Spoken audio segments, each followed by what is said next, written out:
Hey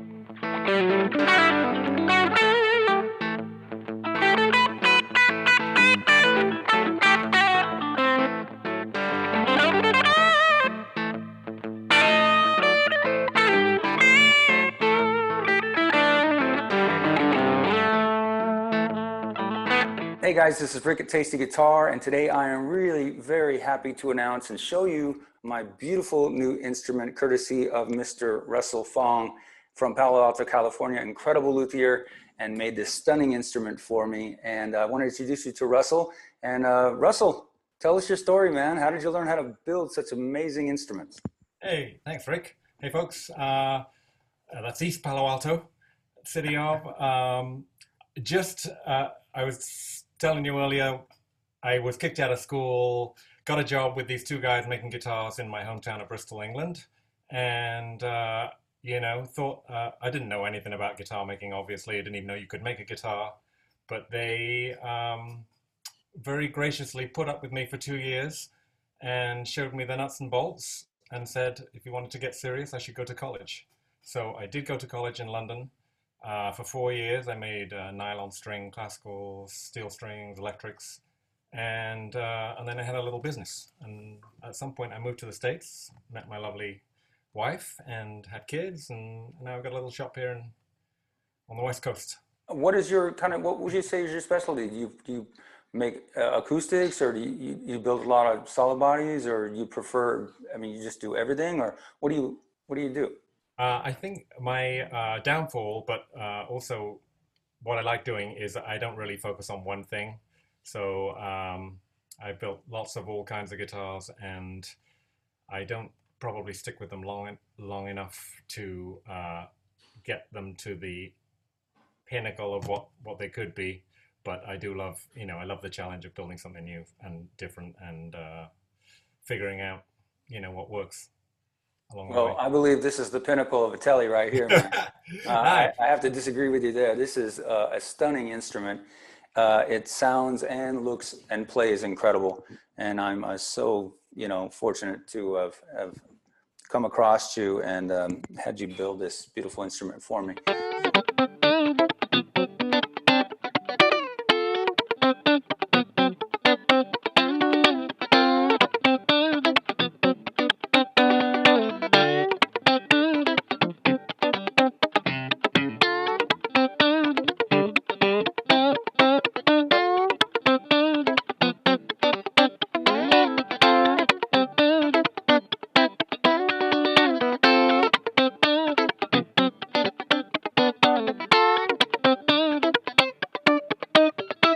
So tell me, tell everybody a little bit more about the construction of this guitar.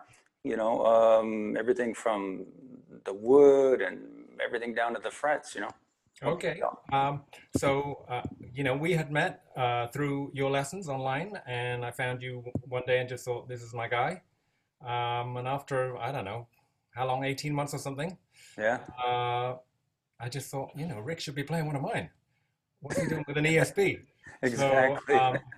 I brought it up, and you were open to it, which is super cool. I mean, you didn't know if I could make a guitar or anything, and it could have worked out differently, but um, we pretty much agreed straight away it was going to be a tele, I think. Yeah, And then we discussed the woods. And you had wanted a mahogany body with a maple drop top. And some of the things that you were keen on were the forearm contour and the tummy cut on the backside. You let me have free reign pretty much. You wanted certain frets, you wanted certain pickups. We had discussed a couple different pickup options. The Kinman noiseless, I was kind of pushing for those. But I think those Bardens, those are Joe Barden, Nashville, Danny Gatton set. yeah, Sounds absolutely killer. they do. Yeah. And I think they were a great choice when I plugged it in at the end. I just thought, yeah, this is meets and exceeds my expectations.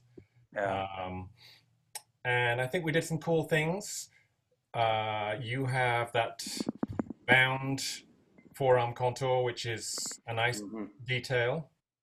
And we did a really cool thing on the back which was the tummy cut, and I think they often look kind of ugly. Tellies don't do well so well visually with the tummy cut, but we came up with something I think it really works. Yeah.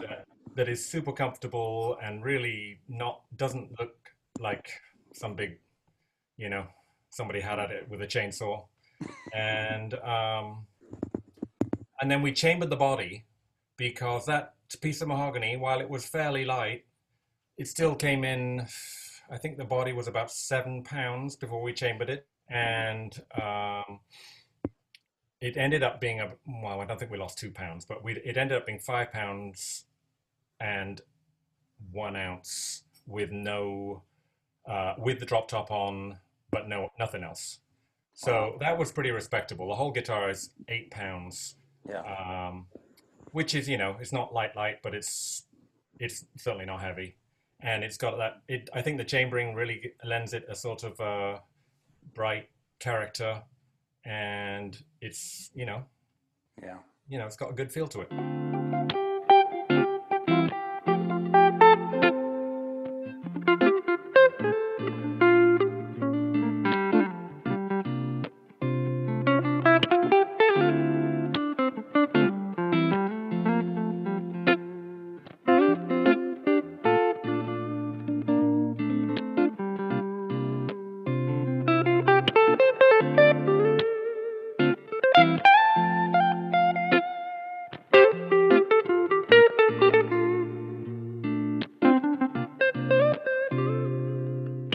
And you wanted the jumbo frets, which I Yeah. had never installed before. One size up from what I consider to be large. Those were the Dunlop 6,000 frets, I think. Yeah. Uh, People think these are freakishly large frets, but it was somehow good, they're what I really prefer.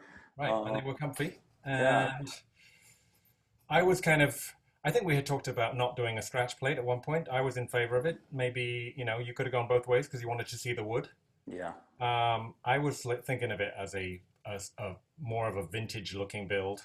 I wanted to retain that classic, even though it's obviously not something that Fender would have made back in the day, but just give it a sort of high end look. Yeah. So No, it's I think got you were right. Yeah. homemade clay dots in there, and I have to give my pal Steve Hart a good plug here because he is even though nobody will know who he is except me and friends and his friends, but he is my go-to guy for hours and hours of endless discussion about what looks cool, and so it's a very collaborative process with me. I never make a guitar without talking to him at length. Um, Mm. and you picked all the gold hardware, and I think it worked out really nicely. Oh, it's beautiful, man. Tell us about the neck a little bit. Okay, so I picked up a board. I was of curly maple from Craigslist. I don't know, maybe 8 years ago, and it had a dozen necks in it. They are absolutely killer necks, as So nice as this it this gets. neck was sourced from a piece of wood you got 8 years ago. Yeah, Wow, far out, man. and it's it's based on a 62 Strat neck. Um, it's a little bit over inch and 5/8 at the nut, just to get a little bit more tiny, get a little more out of it from a sort of fingering point of view. Um, and it is a kind of it's somewhere between a modern and a vintage neck, so a little more D-shaped than straight C, vintage. Well, what Fender would call a C-shaped neck, and I think it's pleasantly not large, but not Hmm.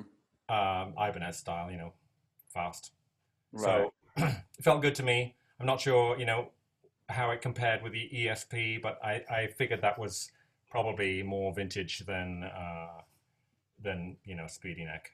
Well, it's very, very comfortable. I mean, the ESP neck was a little bit smaller, but this is really, really comfortable.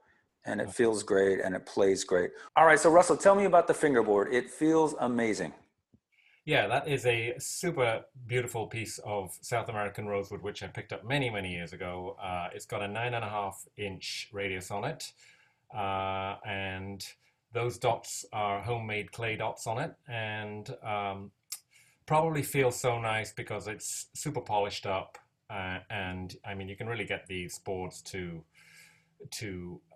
be mirror-like and feel super dense. Um, Homemade clay dots. Now, that's not something I've heard a lot about.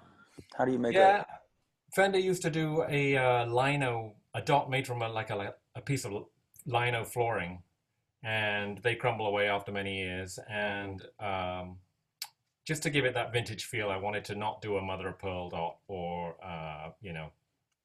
I wanted to go the extra mile and make and bake my own, and I did.